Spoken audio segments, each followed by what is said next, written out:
Hello dear students, welcome back to my channel physics SPC. Gravitation का एक question. Three identical stars of mass m are located at the vertices of an equilateral triangle with side l। The speed at which they will move, speed पूछ रहे हैं, they will move if they all resolve under the influence of one another gravitational force in a circular orbit circumscribing the triangle while still preserving the equilateral triangle। ठीक है, तो देखो एक पहले circular motion, circular और path बना लो, आप circular और बना लो। ये आपका ही सर्कुलर, इसमें ये सर्कल का सेंटर है, इसका सेंटर मान के एक इक्विलैटरल ट्रायंगल बना लो आप।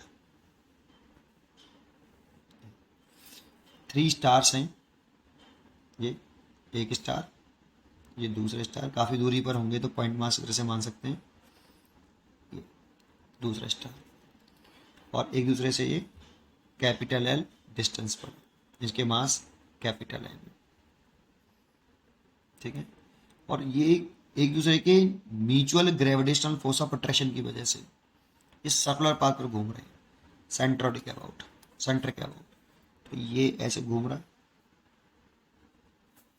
और इस तरह से घूमे कि ये इक्विलैटरल ट्रायंगल बना रहे, ऐसा कह रहा है। तो सेम स्पीड से घूमनी चाहिए ऐसे, और एक ही डायरेक्शन में घूमनी चाहिए ऐसे।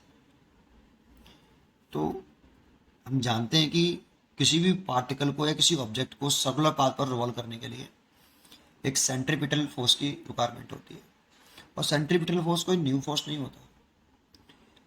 हम जो भी फोर्स सर्कुलर पाथ के सेंटर की तरफ लगेगा, नेट फोर्स होना चाहिए, नेट, जो भी नेट फोर्स सर्कुलर पाथ के सेंटर की तरफ लगता है उसी को हम बुलाने स्टार्ट करते हैं सेंट्रीपिटल फोर्स। एक्चुअल में सेंट्रीपिटल फोर्स एक बुलाने वाला फोर्स है। जैसे एक टीचर अपने क्लासरूम के स्टूडेंट्स को, बच्चों को बुलाता है स्टूडेंट्स, तो स्टूडेंट एक बुलाने वाला नाम है। जैसे स्टूडेंट नाम का कोई क्लासरूम में कोई बच्चा नहीं होता, फिर भी हम एवरी बच्चे को बोल सकते हैं कि स्टूडेंट्स यहाँ ध्यान दीजिए, क्योंकि स्टूडेंट एक नाम, बुलाने वाला नाम है। ऐसे सेंट्रीपिटल फोर्स एक बुलाने वाला फोर्स है ना। जो भी फोर्स, जो भी नेट फोर्स सर्कुलर पाथ के सेंटर तरफ लगेगा उसी को हम बुलाना शुरू कर देंगे ग्रेविटेशनल फोर्स, नंबर वन। चलिए, तो अब क्या करते हैं, नेट सेंट्रीपिटल फोर्स बुलाना शुरू कर देंगे। अब क्या करते हैं, इस पर नेट ग्रेविटेशनल फोर्स निकालते हैं। किसी भी एक पार्टिकल पर नेट ग्रेविटेशनल फोर्स निकाल लो। जैसे कि मैं इस वाले पार्टिकल पर निकाल लेता हूँ, सी वाले पार्टिकल पर। देखो ये वाला मास इसको अट्रैक्ट करेगा ऐसे, एफ फोर्स है, और सेम फोर्स है ये वाला भी इसको अट्रैक्ट करेगा। ये दोनों फोर्स सेम होंगे, क्यों? क्योंकि दोनों का मास बराबर है, m into m, m into m, और सेपरेशन भी सेम है। तो कितना हुआ ये force, F is equal to G, दोनों मास का मल्टीप्लाई, तो m into m square over उनके बीच की shortest separation, that means L square. ये न्यूट्रल ऑफ ग्रेविटेशन लगा लिया हमने।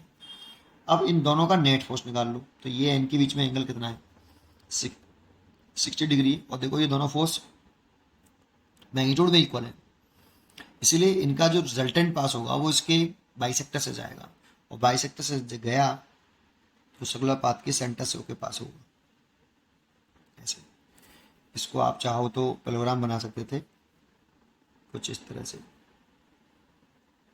ठीक है।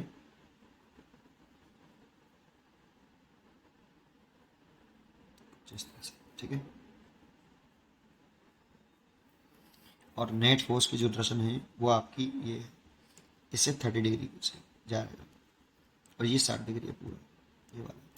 तो नेट फोर्स की वैल्यू निकालें, F net is equal to root के अंदर ट्राइंगल ऑफ एक्लिशन से निकाल सकते हैं, एफ का स्क्वायर प्लस एफ का स्क्वायर, ये भी एफ है, ये भी एफ है, plus 2 F into F, F square, और इनके बीच में एंगल है 60 डिग्री। तो लगा लीजिए फॉर्मूला। ये ट्राइंगल ऑफ एडिशन लगाया है, आर वेक्टर बराबर ए वेक्टर प्लस बी वेक्टर, तो दो वेक्टर का एडिशन करते हैं ना, तो उसका मैग्नीट्यूड निकालते हैं। तो ये मैग्नीट्यूड निकाल लिया बेटा मैंने, ठीक है। तो वैल्यू पुट कर दीजिए, 2 एफ स्क्वायर प्लस 2f² और ये हो गया 1/2, 2 से 2 cancel, that means √3f², that means f√3। और f की वैल्यू कितनी है, G capital M² over capital R² और √3। इतना नेट फोर्स लग रहा है। और इस नेट फोर्स की जो डायरेक्शन है ये along the radius and toward the centre, towards the centre of circular path, centre of circular path है। इसीलिए इस नेट फोर्स को हम क्या बुलाना शुरू कर देंगे, ये तो वैसे तो net gravitational force of attraction है, तो इसको हम क्या बुलाना शुरू कर दें, सेंट्रीपिटल फोर्स। नेट फोर्स कितना है आपका, रूट के अंदर 3g capital M² over L²। Centripetal force लेंगे तो इस पार्टिकल, ये वाला पार्टिकल पर लग रहा है, तो इस पार्टिकल का मास m कितनी स्पीड से घूम रहा है, v स्पीड से सर्कुलर पाथ पर, v² ओवर सर्कुलर पाथ की रेडियस, सर्कुलर पाथ ये सेंटर सर्कल का, सर्कुलर पाथ का रेडियस ये वाली होगी बेटा r। और ये क्वेश्चन में हमने गिवन नहीं है, लेट कर ली मैंने r, सर्कुलर पाथ की रेडियस, तो ये गिवन नहीं, सर्कुलर पाथ की रेडियस r लेट कर ली। अब r को चेंज करना पड़ेगा आपको l में। तो देखो ये यहाँ से परपेंडिकुलर कर लो आप सेंटर से ऐसे, तो देखो ये इस ट्राइंगल में लगा दो बेटा, इसे r निकाल सकते हो आप, इस ट्राइंगल में लगा के ये निकाल सकते हो। कैसे, क्योंकि अगर परपेंडिकुलर कर लेंगे तो कैसे समझो, थोड़ा सा खराब हो गया वो डायग्राम। ऐसे ये सेंटर है इक्विलैटरल ट्रायंगल का as well as circular path का भी। सो ये कॉर्नर है सर्कुलर पाथ, कॉर्नर पर रखा है, तो ये सर्कुलर पाथ की रेडियस है बेटा कैपिटल R। और मेरे को यही निकालना है, और ये साइड दे रखी है पूरी L, तो ये आपका यहाँ से परपेंडिकुलर करेंगे ऐसे, तो ये बाइसेक्टर होता है इसलिए ये L/2 होगा, और ये 30 डिग्री होगा।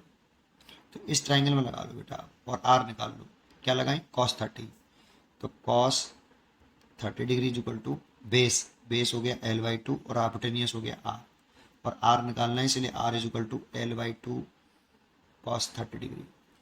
तो R की वैल्यू आ गई L/2 cos 30 की वैल्यू √3/2, 2 से 2 कैंसिल, दैट मीन्स L/√3।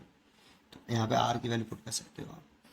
तो देखो एक m से तो एक m मर जाएगा, तो √3gm बटे L² is equal to v² over R की वैल्यू L/√3, √3 कहाँ पहुँच गया ऊपर, तो √3 से √3 मर गया, और एक L से एक L मर गया। यहाँ से v निकालूँ तो v is equal to root के अंदर क्या बचा, gm/L, gm/L, ये आपका आंसर हो गया। देखो इसीलिए इसका आंसर है B choice is correct choice. पढ़ते रहिए और खुश रहिए। Thank you.